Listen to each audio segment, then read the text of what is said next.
باغ کے دوستو، محترم سامعین، ماہ ذوالحج کی شاید یکم ہو گئی، چاند نظر آ گیا؟ اچھا ابھی نہیں ہوئی، کل انشاءاللہ یکم ذوالحجہ ہو جائے گی۔ مجھے اس حوالے سے بھی کچھ اپنی معروضات پیش کرنا ہے۔ ماہ ذوالحج کے جو پہلے 10 دن ہیں یہ بڑی عظمت والے ہیں۔ رسول اکرم صلی اللہ علیہ وسلم نے فرمایا کہ قرآن کریم میں ان پہلے 10 دنوں کی اللہ نے قسم کھائی ہے۔ والفجر ولیال عشر، قسم ہے فجر کی اور 10 راتوں کی۔ مفسرین میں سے اکثریت اس بات کی طرف گئی ہے کہ الفجر سے مراد 10 ذوالحج کی فجر ہے اور لیال عشر سے مراد پہلا عشرہ ہے۔ اور رسول اکرم صلی اللہ علیہ وسلم نے فرمایا کہ یکم ذوالحج سے لے کر 9 ذوالحج تک جو شخص اللہ کو راضی کرنے کے لیے روزہ رکھتا ہے، ایک روزے کا ثواب 1 سال کے روزوں کے برابر ملتا ہے۔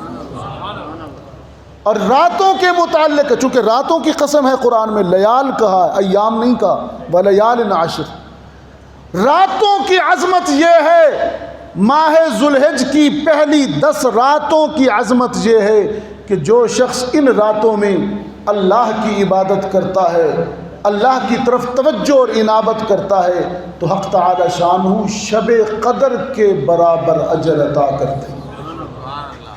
تو یہ بڑے اہم دن شروع ہونے والے ہیں، ذکر کے دن ہیں۔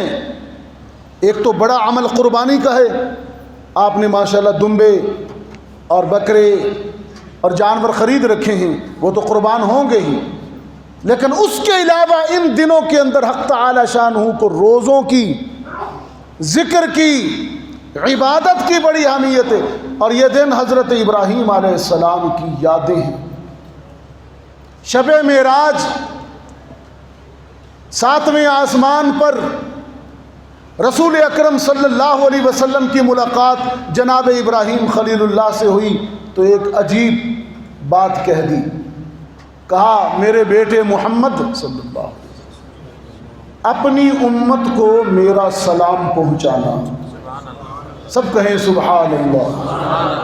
ابراہیم علیہ السلام نے اس امت کو سلام بھیجا ہے۔ ابراہیم علیہ السلام نے اس امت اور کن کے ہاتھ بھیجا ہے؟ محمد صلی اللہ علیہ وسلم۔ کتنی بڑی عظمت ہے، امام الانبیاء کے ہاتھ آیا ہے اور ابراہیم علیہ السلام کا آپ کے نام۔ چلو یہ حدیث میں نے سنا دی، ایک جگہ میں بات کر رہا تھا، میں نے کہا جن کو نہیں پتا تھا ان تک میں نے ان کے دادا کا پیغام پہنچا دیا۔ ابراہیم علیہ السلام نے شب معراج 7ویں آسمان پر بیت المعمور کے پاس کھڑے ہو کر امام الانبیاء محمد عربی کو پیغام دیا ہے کہ اپنی امت کو میرا سلام کہنا، اور میری امت کو سلام کے بعد، اپنی امت کو سلام کے بعد میرا یہ پیغام بھی پہنچا دینا، ان سے کہنا کہ جنت کی زمین بڑی زرخیز ہے، موسم بڑا سہانا ہے، پانی بڑا وافر ہے، 5 بیج ضرور ڈالتے جانا، 5 بیج ضرور ڈالتے جانا۔ سبحان اللہ والحمد للہ ولا الہ الا اللہ واللہ اکبر ولا حول ولا قوت الا۔ ایک مرتبہ، یہ تیسرا کلمہ ہے، یہ تیسرے کلمے کی عظمت ہے، فضیلت ہے۔ یہ شب معراج ابراہیم خلیل اللہ نے بھی رسول اکرم صلی اللہ علیہ وسلم کو بطور پیغام بھیجا۔ سبحان اللہ والحمد للہ ولا الہ الا اللہ واللہ اکبر ولا حول ولا قوت الا باللہ العلی العظیم۔ یہ 5 بیج لگاؤ گے تو جنت آپ کے لیے سرسبز ہو جائے گی۔ یہ ابراہیم علیہ السلام کا پیغام ہے۔ تو یہ جو یکم ذوالحج سے ایام شروع ہو رہے ہیں قربانی کے، یہ بڑے اہم ترین دن ہیں، بڑی عبادت والے دن ہیں۔ اللہ تعالیٰ نے ابراہیم علیہ السلام کے سارے گھرانے کے افراد کے اعمال کو مختلف اسلامی عبادتیں بنایا۔ قربانی حضرت ابراہیم علیہ السلام کا طریقہ ہے۔ اور حق تعالی شانہ نے سیدنا ابراہیم علیہ السلام کو قرآن کریم میں 2 لقب بھی دیے، ایک صدیق کا اور دوسرا خلیل کا، اور میں کہتا ہوں ایک اور بھی لقب دیا، تیسرا امام کا منصب دیا۔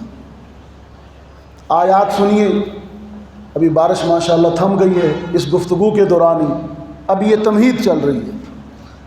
آیات سنیے، اللہ تعالیٰ ابراہیم علیہ السلام کو کیسے کیسے اعزازات سے نواز رہا ہے۔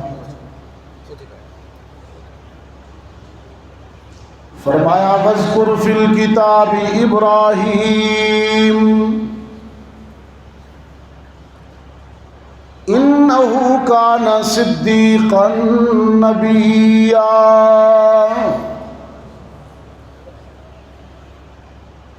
اے میرے پیغمبر، قرآن کریم میں اپنے دادا اور ہمارے بندے ابراہیم کا ذکر کیجئے۔ وہ ہمارا ایسا رسول تھا کہ ہم نے اسے صدیق کا لقب دیا ہے۔ کیا لقب دیا ہے؟ صدیق کا۔ قرآن کریم میں ایک دوسرے مقام پر جناب ابراہیم کو خلیل کا لقب بھی دیا، یہاں صدیق کا اور دوسرے مقام پر خلیل کا۔ فرمایا واتخذ اللہ ابراہیم خلیلا، ہم نے ابراہیم کو اپنا خلیل بنایا، دوست بنایا۔ اور ایک تیسری جگہ پر ابراہیم کو امام کا لقب بھی دیا، امام کا منصب بھی دیا۔ رب العالمین نے فرمایا وَإِذِ ابْتَلَىٰ إِبْرَاهِيمَ رَبُّهُ بِكَلِمَاتٍ فَأَتَمَّهُنَّ قال انی جاعلک للناس اماما، میں نے تجھے امام بھی بنایا، امام بھی بنایا۔ تھوڑی سی یہاں پر اگر آپ مجھے اجازت دیں، یہ 3 لقب ہو گئے، صدیق، خلیل اور امام۔ یہ آج آپ کو تحفہ دے رہا ہوں اس ملاقات کا۔ اللہ نے باغ کے دوستوں، اللہ نے اپنے ابراہیم کو قرآن کریم میں 3 اعزاز، 3 میڈل، 3 کریڈٹ دیے۔ تو میرا صدیق بھی ہے، تو میرا خلیل بھی ہے، تو انسانیت کا امام بھی ہے۔ سبحان اللہ۔